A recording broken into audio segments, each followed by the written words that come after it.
Olá pessoal, e aí, como vocês estão? Nós vamos dar início hoje a um projeto, criado pelo professor Gleibson. Desde já os meus parabéns a ele. E a nossa ideia é ajudar os alunos que estão se preparando para o Enem.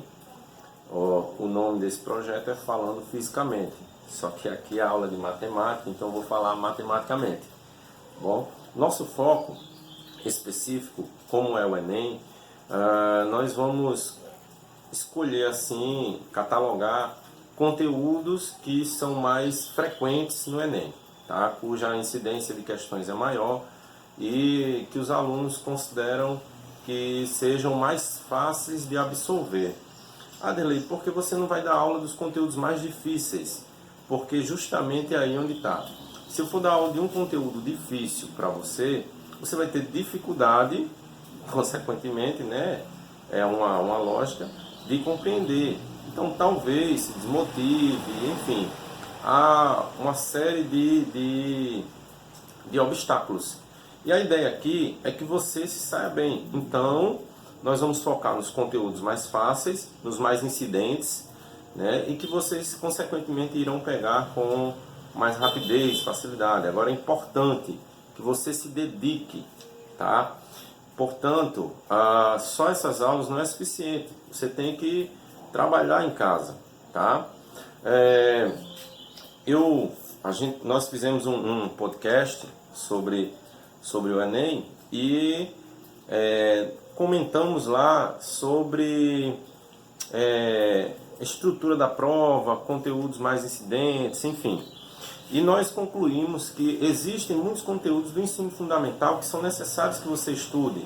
Quando a gente vai passando por todo o ensino fundamental, do 6º ao 9º ano, você vai perceber que você vai precisar ter uma base das 4 operações, de geometria plana, de geometria espacial, de equação do primeiro grau, regra de 3, razão, proporção, porcentagem, o teorema de Tales, o teorema de Pitágoras. São conteúdos do ensino fundamental, mas que a gente vê nas provas do Enem.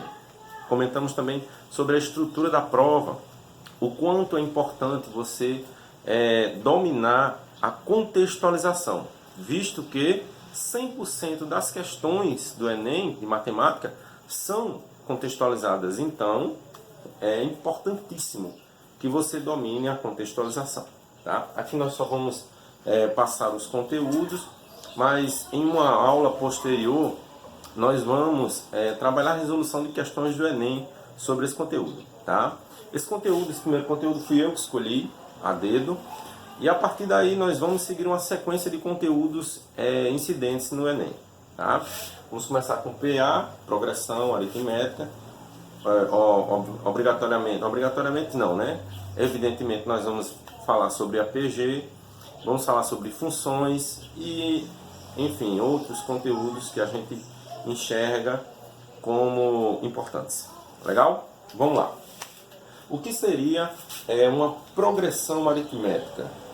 Pelo nome, progressão e aritmética. Aritmética são números, tá? Então, especificamente, nós vamos estudar números. A matemática ela é dividida e subdividida, tá? De início, você começa estudando só a aritmética. E por quê? Porque você não envolve letras nos conteúdos da matemática.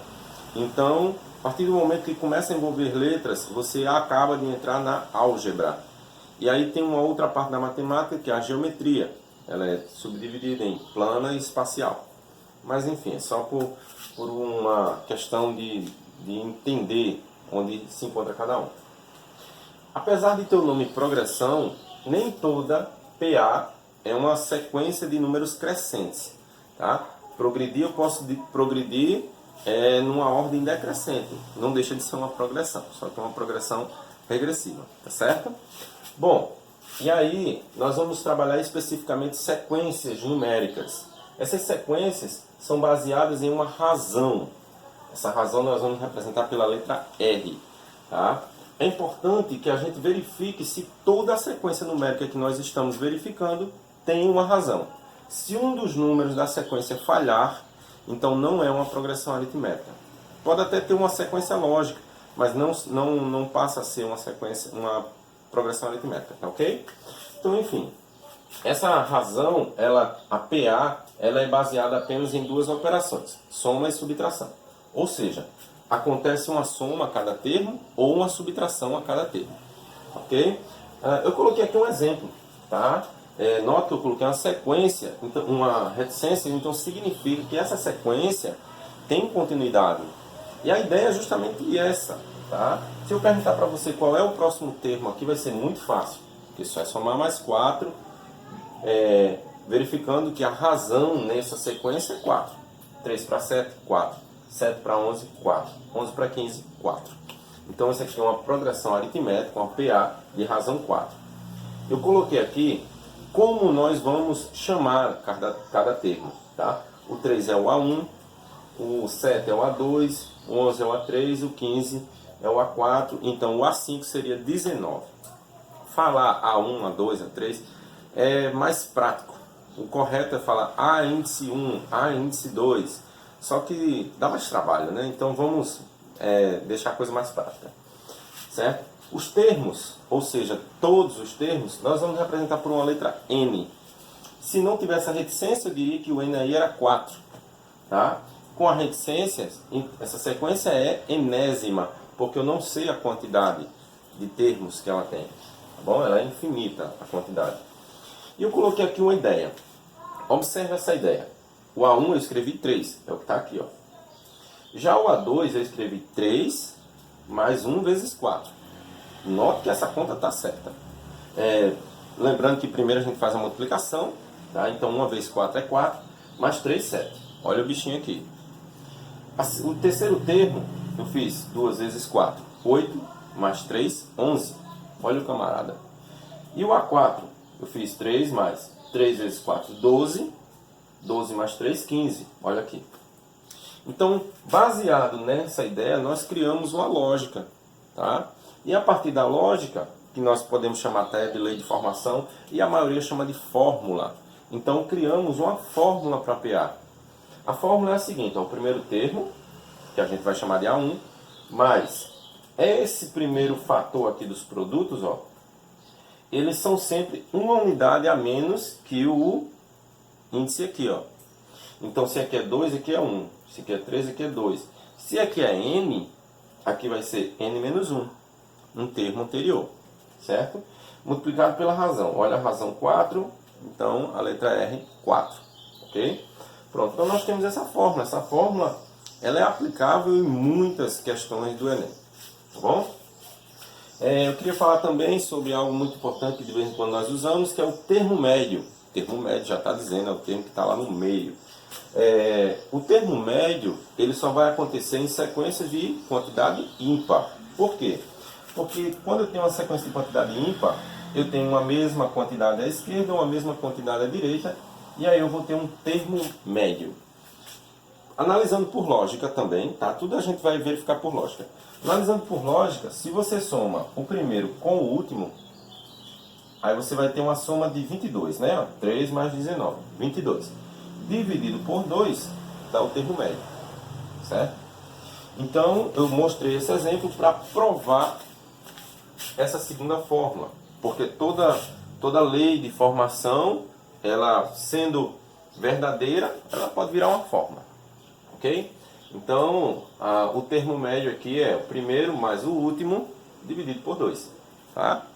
Primeiro termo mais o termo geral dividido por 2. E aí você consegue encontrar o termo médio. Existem questões de Enem que são frequentes em pedir o termo médio. Lembrando que essas questões do Enem, elas são muito contextualizadas. Então, provavelmente ela não vai pedir literalmente determine o termo médio, mas vai pedir algo que seja o termo médio, mas de forma contextualizada, ok? E por último, nós vamos falar sobre a soma dos termos. O próprio nome já diz, né? Soma dos termos, nós vamos somar todos os termos. E eu fiz uma soma aqui, essa soma ela é muito conhecida, né? A soma dos números de 1 a 100, um garotinho chamado Gauss foi quem teve essa ideia. E vamos seguir essa lógica de Gauss, tá? Conta-se a história que o professor pediu para eles fazerem a soma E Gauss, né, um menino ainda, ele conseguiu fazer essa soma bem rápida assim, ó. E a sequência aqui, a lógica aqui é a seguinte: no lugar de você somar 1 mais 2, mais 3, mais 4, mais 5, até chegar no mais 100, você pode somar, mediante uma propriedade da soma, você pode somar parcelas diferentes. Ou seja, eu posso somar o primeiro com o último sem problema nenhum. A soma vai ser válida se eu somar todo mundo, dependendo da ordem das parcelas, né? A ordem das parcelas não vai alterar a soma. Então, Gauss fez justamente isso, ó. Somou o primeiro com o último, 101, né? 1 mais 100. Quando ele foi somar o segundo com o penúltimo, 2 mais 99, olha que curiosidade, deu 101. O terceiro com o antepenúltimo também deu 101. Conclusão: todos os termos que tenham a mesma distância um do outro, né, são reflexivos, vamos chamar assim, a soma dá a mesma. Então nós temos 50 somas cujo valor é 101. Por que 50 somas? Porque se são 100 números e para somar um número eu preciso de 2, então eu vou obter 50 somas. Então, no lugar de fazer uma soma, eu faço uma multiplicação. 50 vezes 101. Eu vou obter 5.050, certo? Esse é o valor dessa soma. E aí, a partir dessa ideia, a gente pode criar uma fórmula. Olha aqui. Basta somar o primeiro com o último e multiplicar pela metade da quantidade. Ó. O primeiro com o último aqui não dá 101. E a multiplicação não dá... A metade da quantidade não dá 50. Pronto. O primeiro mais o último multiplicado pela metade da quantidade. Certo? A metade de n é n sobre 2, tá? Beleza? Pronto. Vocês com essas ferramentas aí de progressão aritmética, já dá para resolver algumas questões de progressão, tá?